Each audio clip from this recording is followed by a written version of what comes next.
An SOS letter, not in a bottle but in a package of Halloween decorations, traveled 5,000 miles from a Chinese labor camp to the USA, drawing international attention.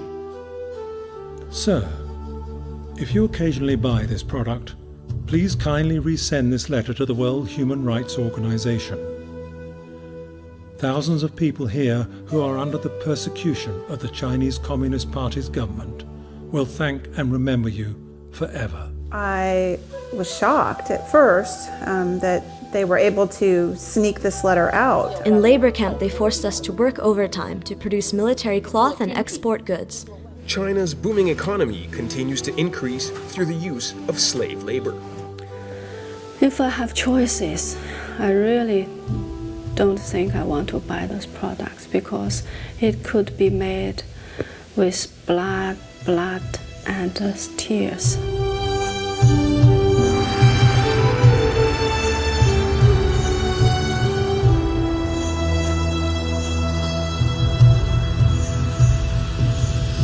Shoppers in the Western world.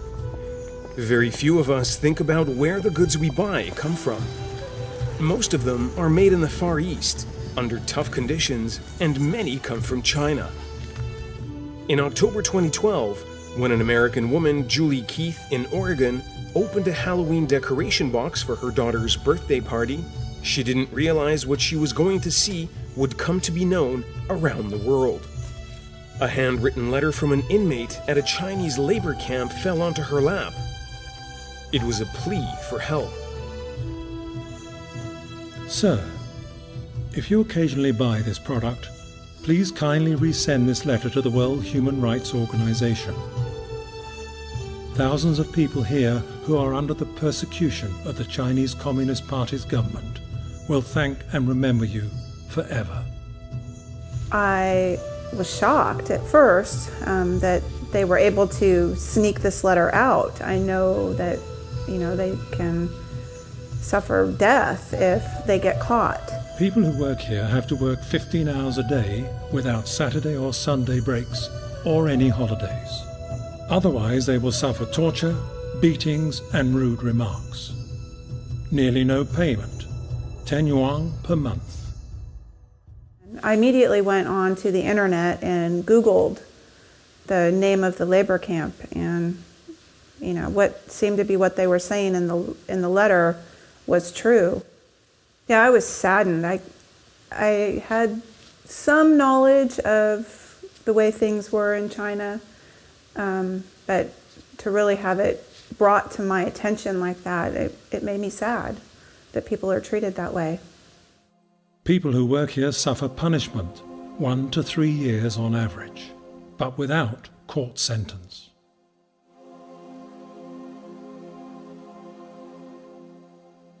Julie posted the letter on her Facebook page and contacted human rights organizations and the press. I just want people to know and remain aware that this is a continuing problem in China and that these people really do need help. According to the letter, the box was made in China at the Massanjia labor camp, where many of the imprisoned forced laborers are members of Falun Gong, a banned Chinese spiritual group. There, they often suffer more punishment than others. Li Yang, a Falun Gong practitioner in the UK, imprisoned in the Massanjia labor camp in 2001, says the claims made in the letter are genuine. Around 1,000 inmates were imprisoned there. They were all Falun Gong practitioners. I did not see any other criminals, and they were forced to twist artificial flowers by hand, very thin tree branches, and little plastic snowmen as well. During shipping due day, they have to work until 12 p.m., sometimes until 2 a.m. They were not allowed to sleep if the quota was not finished. Some senior practitioners were too exhausted to get to their bed. In 2008, Li Yang obtained asylum in the UK. Now, every day, she goes to the Chinese embassy in London as part of a 24/7 vigil held by Falun Gong practitioners in London to draw attention to those held in Chinese labor camps. Falun Gong is a Qigong discipline combining slow-moving exercises and meditation with a moral philosophy centered on the principles of truthfulness, compassion, and tolerance. It was first introduced in China in 1992. Although the practice initially enjoyed considerable support from Chinese officials, by the mid to late 1990s, the Chinese Communist Party increasingly viewed Falun Gong as a potential threat due to its size and spiritual teachings. On 20th July 1999, the Communist Party leadership initiated a nationwide crackdown and launched a propaganda campaign intended to eradicate the practice. Falun Gong is persecuted in China primarily because of the numbers. There were 100 million people practicing in the country, and the Chinese regime, some people in the Chinese regime were nervous about that many people doing something outside of their control. But there's also the aspect of what Falun Gong is. It represents the essence of traditional Chinese culture, and the Chinese regime has spent the last 60 some odd years trying to stamp out Chinese culture. It's an atheist regime, and so there was an ideological factor as well. The government decided to frame Falun Gong as an enemy. Some of the most obvious ones are that it had become already larger than the Chinese Communist Party in terms of its membership.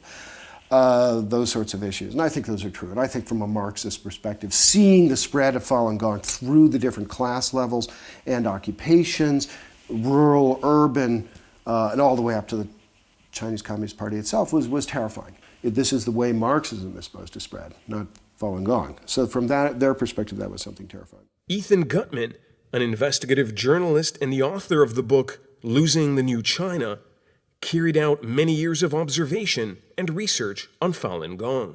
Now, I don't doubt that the Falun Gong values are quite real, and they're quite attractive. They actually represent a whole side of China which has been completely suppressed for many years. It's a side of China that most Westerners never see.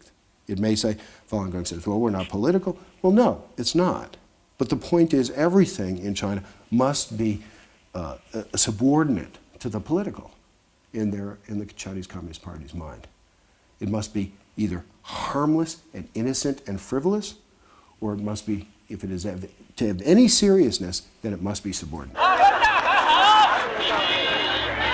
Human Rights Watch and other foreign observers estimate that since 1999, hundreds of thousands and perhaps millions of Falun Gong practitioners have been detained in re-education through labor camps, prisons, and detention facilities.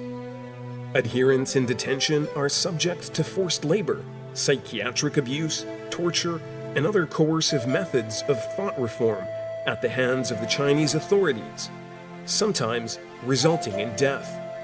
In some facilities, Falun Gong practitioners were the substantial majority of detainees.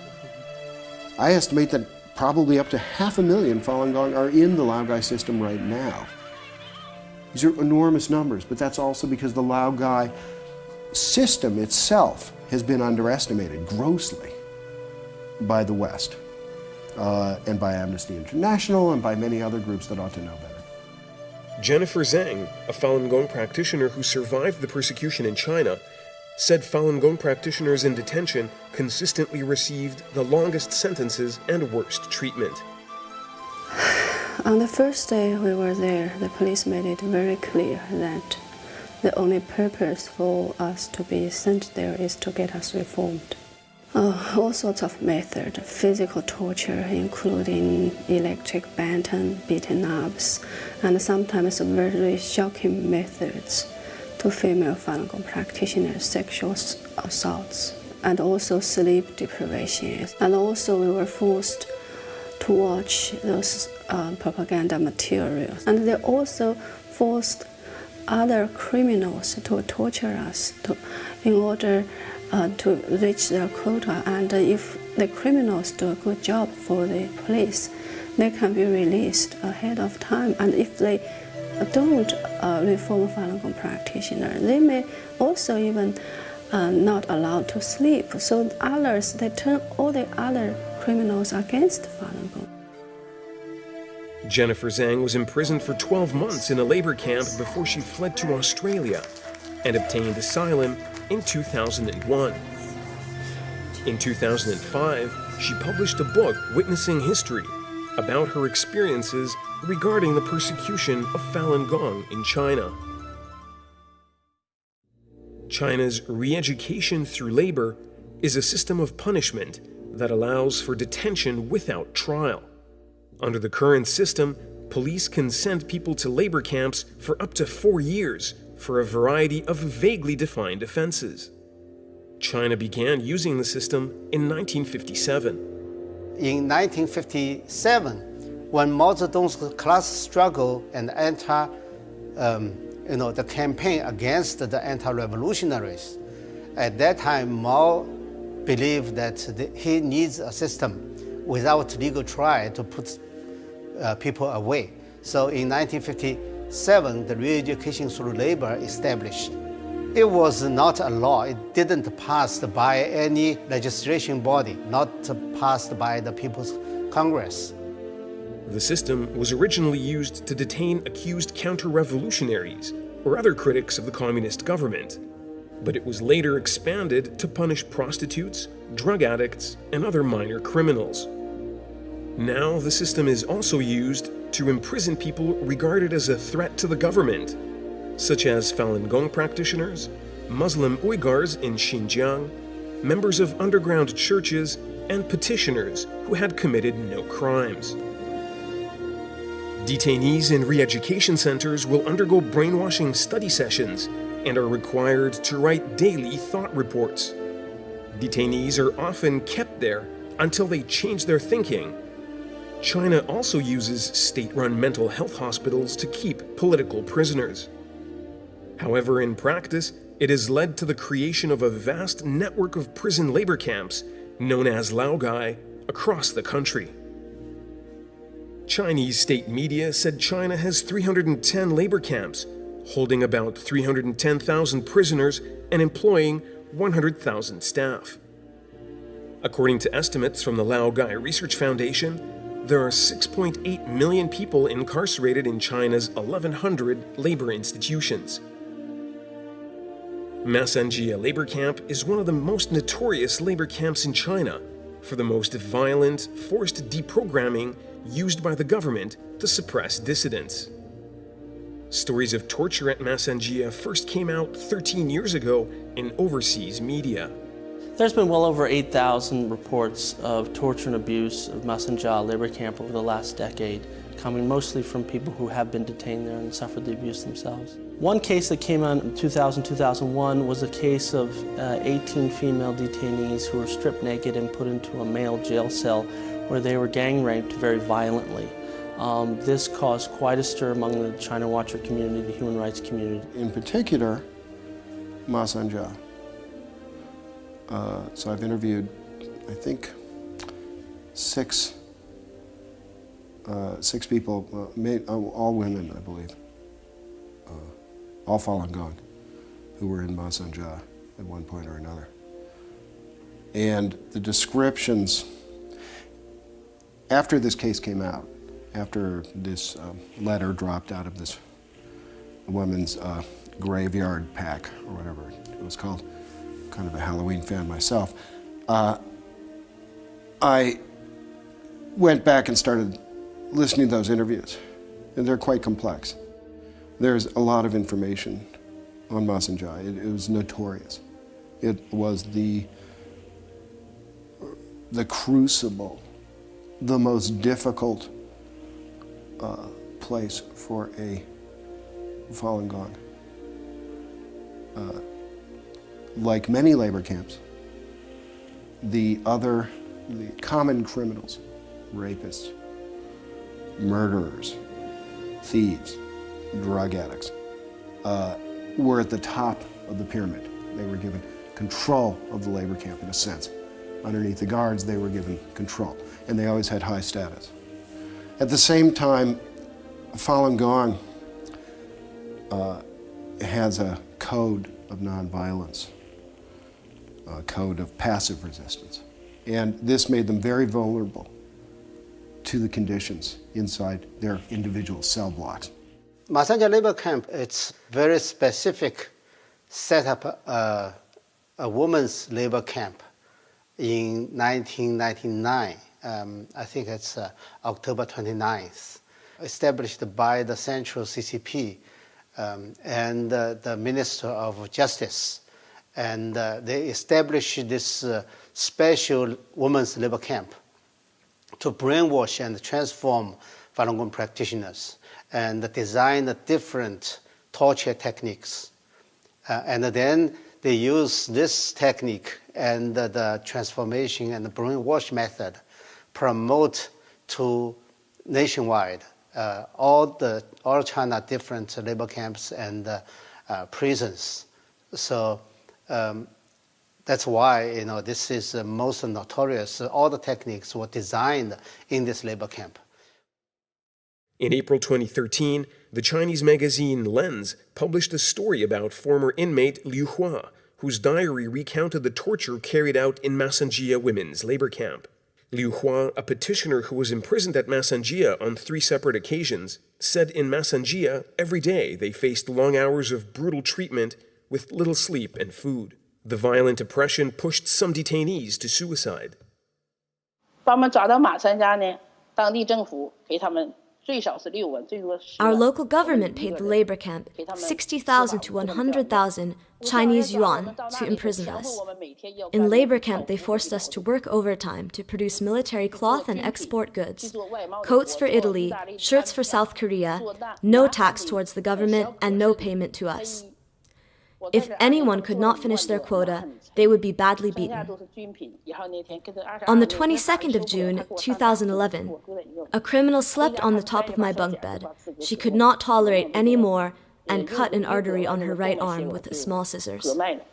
Liu Hua was imprisoned along with her husband not for any association with Falun Gong, but for exposing corruption in their local village party. In prison, she witnessed the treatment handed out to Falun Gong practitioners. So in Masanjia, there were over 400 inmates. 80% were practitioners of Falun Gong. The practitioners' workload is much heavier than ours. If Falun Gong practitioners refuse to work, they will be tortured with extreme methods. One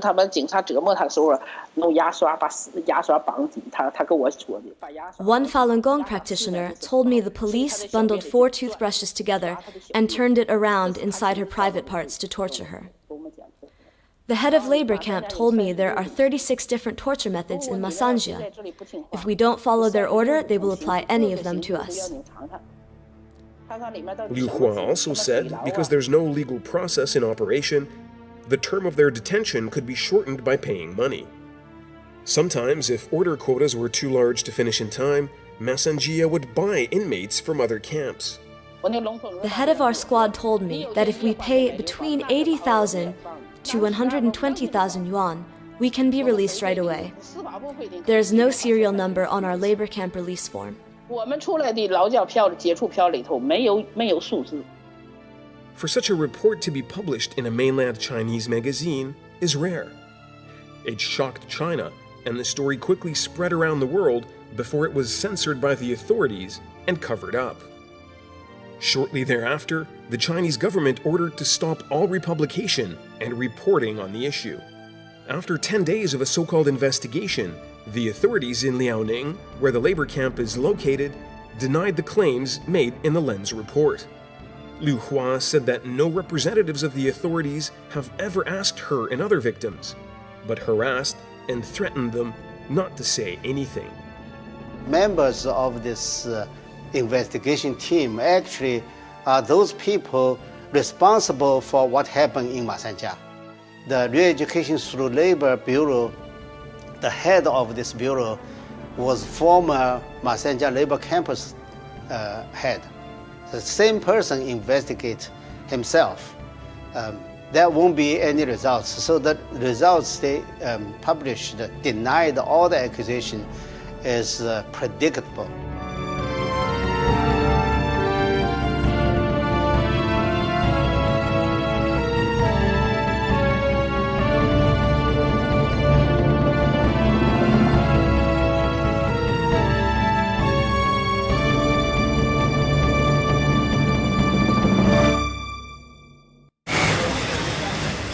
China China's booming economy continues to increase through the use of slave labor. Inmates are used to produce cheap commodities, which, although officially prohibited to go for export, are often indistinguishable from factory goods and continue to find their way into the global market. The U.S. Customs and Border Protection website states that most cases of products found to be made with forced labor are from China.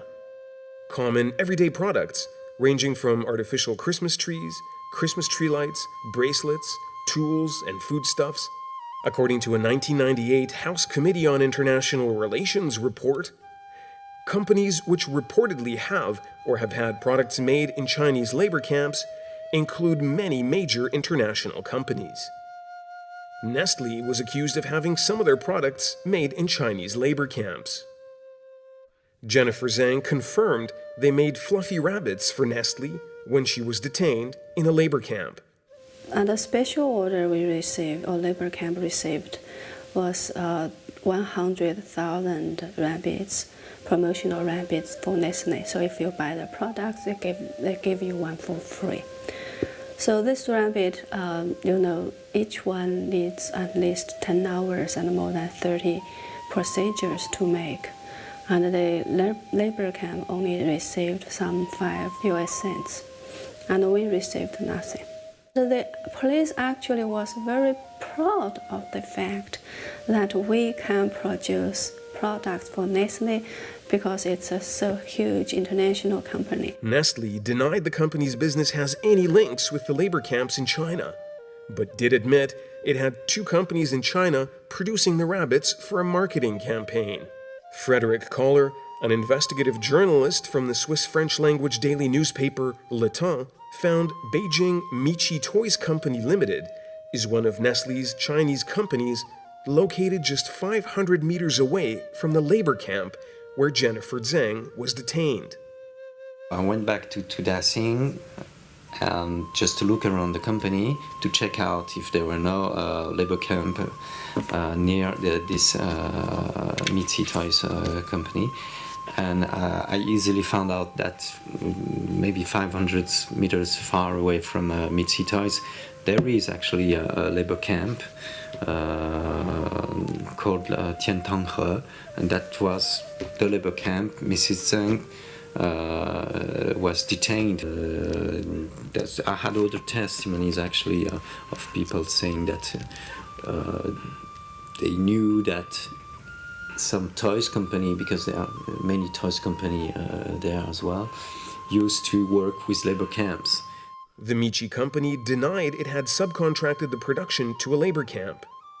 Nestle later introduced a new clause against forced labor and for its future contracts in China. As for the product, usually they don't admit they use this labor camp to produce the product export to Western countries. They openly denied all the accusations. But actually, when the Western company tried to produce product in China, they will subcontract to a Chinese company. And then this Chinese company will subcontract to the forced labor camp. This way, the company in United States or other countries won't be able to know, their products were made in the labor camp or jail. In the US and Canada, it is illegal to import and sell any products manufactured in a labor camp. Scott Flipsy, a specialist in American foreign policy, has been tracking Chinese slave labor products issues for 20 years. He said it is hard for the US to enforce these laws. Because it requires Chinese cooperation, and China doesn't give that cooperation. It doesn't freely admit that products are made with prison labor. And so the way forward here is to expose, for journalists and activists to expose the camps that are doing this, to sort of accumulate stories and very specific, with specific details about which prisons are the ones that are producing the goods, and then to sort of expose these type of things. That will do, I think, a lot of good, to sort of try to stop this practice. Now, China is the world's biggest exporter and trader. Every year, China exports 2,050 trillion US dollars worth of goods all over the world.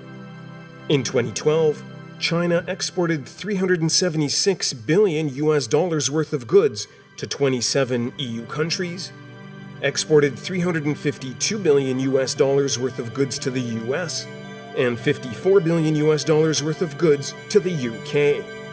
Currently in Europe, it is still not illegal to import prison-made goods. The European Parliament has called for a total ban on Chinese goods produced through forced labor, which members of the European Parliament say are still imported into Europe in sizable quantities. 2.5 years ago, and we asked the Commissioner for Trade to really undermine that those products can be imported in the European Union, because since Laogai research found out what kind of camps produce what kind of products, the US already did forbid the import, and the EU did not up to now, and that's really a blame for Europe. It's frustrating because we asked several times, we are going to ask again. It was in March of this year, and the commissioner responsible for trade, he could be the one who really comes forward with an improvement, and we hope that he will do it one day. The European Commission says it's too difficult to identify the origin of such goods and has therefore preferred to opt for dialogue with China rather than an import ban. It's entirely and totally unacceptable from our standpoint, and I'm not trying to make any excuses for the Chinese authorities. They must, shoulder the responsibility of the way they are involved in this process. But at the same time, we have to be clear that you can, create legislation, but if it's not enforced, perhaps that's not necessarily the best route, although we're open to ideas and we are always in contact with MEPs and members of the European Parliament. But like I say, right now we feel engagement is delivering results in the human rights dialogue across the board, and this is an element that we are always raising with the Chinese at every opportunity. If you are, unknowingly taking advantage of those innocent people, you are part of this crime. And number two, because Western companies cannot compete with those no-cost, cheap labor in the labor camps, maybe hundreds of thousands of them. And the Westerners, their factory were closed. They lose their job.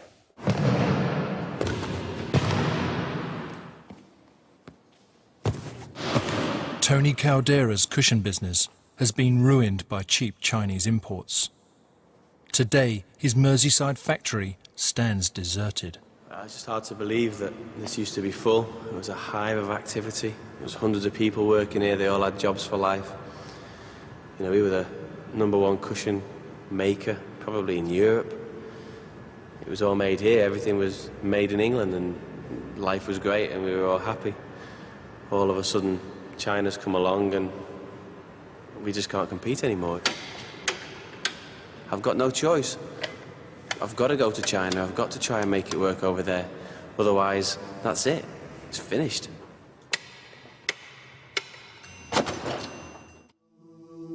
The products made in labor camps are produced by people who are forced to work and are in unsafe and unhealthy conditions. Because of malnutrition, sleep deprivation, and stress, detainees in labor camps often contract lice, scabies, and other ailments. Sick detainees are still forced to work. Many are not allowed to take showers for long periods of time, allowing all manner of bodily substances to come into contact with the items they manufacture.